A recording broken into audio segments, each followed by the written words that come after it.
Bon, tu me dis, ma sœur, tu les fais comment les symboles du temps? Tu sais, les 3 symboles. Je te remonte. 1, 2, 3, 4 et 5. Tu pars du sud, tu vas au nord.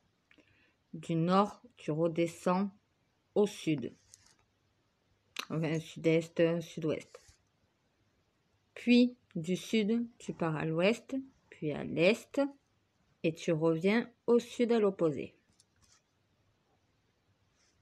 En clair, c'est bas, haut, haut, bas, gauche, droite, bas. Après, tu as le symbole, donc ça, c'est quand tu veux faire le symbole du pentagramme. Donc le symbole des Wicca, le symbole de Lilith aussi. Parce que sinon, tu as juste à faire ça. Voilà. C'est comme le symbole de l'anarchie. Regarde, hop, mon symbole. Donc le symbole qui est le mien, ça c'est Habibi. Regarde, 1, 2, 3. Et oui, Audrey a 7. Le symbole de Lilith, en vérité, c'est aussi le symbole de l'anarchie, puisque l'anarchie, c'est pas forcément ce que les gens en ont imaginé. L'anarchie, c'est pas le chaos. L'anarchie, c'est personne règne supérieur à un autre. On est tous au pouvoir, personne n'est réellement, vraiment au pouvoir seul. C'est justement la République du peuple par le peuple. Voilà. C'est ça l'anarchie en fait, hein. C'est ce que je dois mettre en place.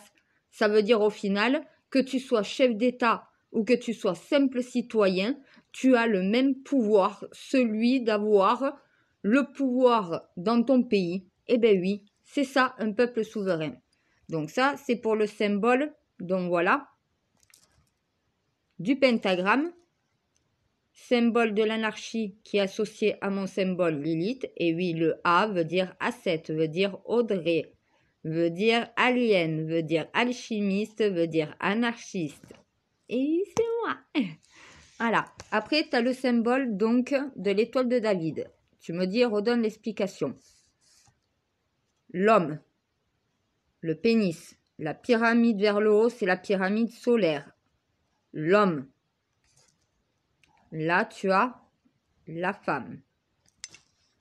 Symbole de la féminité, symbole du Graal, symbole de la matrice de reproduction féminine, symbole d'un utérus. L'étoile de David, c'est l'association du triangle masculin et du triangle féminin. C'est l'union de la femme et de l'homme, c'est l'accouplement de l'homme et de la femme. C'est l'union dans le mariage des deux. Quand tu fais le point au centre, c'est la famille, puisqu'il y a l'enfant. C'est le symbole du couple et le symbole de la famille. Le symbole de la famille, c'est le point au milieu, c'est la petite graine. Le symbole du couple, c'est l'étoile de David. Homme et femme réunis, l'égalité parfaite.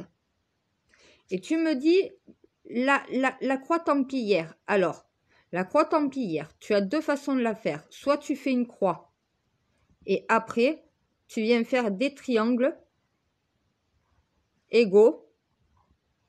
Donc voilà, qui représente tout simplement Isis, Lilith,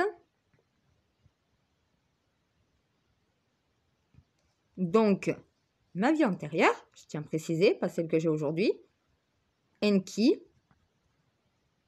Allah, Yahvé, tout attaché bien sûr, et vous l'avez séparé, non, le nom Anunnaki de mon époux, de votre créateur, c'est Enki Allah Yahvé, tout attaché. Donc voilà, là c'est Ève, Pandora, et là c'est celui que vous appelez Adam. Donc en fait c'est tout simplement la famille de création. un singe en évolution naturelle, Dieu, un alien, et leurs 2 enfants, l'homme et la femme qui y sont nés. Donc, tu as la possibilité de faire la croix et après de faire tous les triangles, ou tu as la possibilité aussi de faire le sablier. C'est tout simplement un sablier à plat et un sablier droit. Et oui, tu fais tourner le sablier.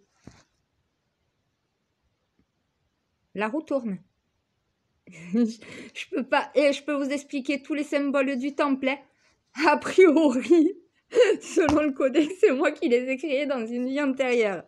Alors, si je peux pas les expliquer, c'est qu'il y a un problème. Vous pouvez me donner tous les symboles. Je pourrais vous donner l'explication avec l'hébreu de Babel, le codex, donc voilà, et l'alchimie. Donc voilà, ma sœur, maintenant tu sais comment faire les symboles.